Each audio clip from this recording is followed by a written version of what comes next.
Hello guys, welcome to Sami channel. Today we're gonna take a look at the Redmi Airdots, which was released by Xiaomi's sub-brand Redmi several days ago, and the original price is $15. But if you buy from third-party platforms like Gigabyte or AliExpress, they will add shipping fee, labor cost, those kind of thing.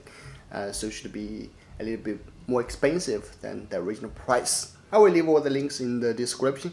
You can check it out. The Airdots will be officially available on April 9th. I already pre-ordered one on Xiaomi website and it hasn't been delivered. The video was made by Big Chenxi from Bilibili and I was just a guy to translate it. The video is quite simple, just an unboxing. Sure, I will do a full detailed review once I got my order. So stay subscribed. In the box, we find a black case with the Airdots. You will find it's really small and light. Then it is two pair of replacement earbud tips. They are in different size. And of course, a Chinese menu.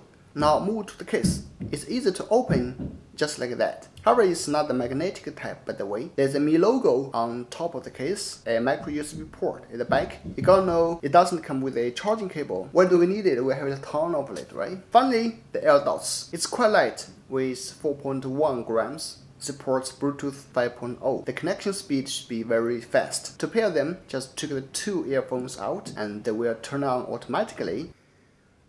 Refresh your Bluetooth list, find and type the Redmi Airdots _R, then it will be successful. I know you may have numerous questions about it, like how is it compared to Xiaomi Airdots and how is the sound quality and the overall user experience.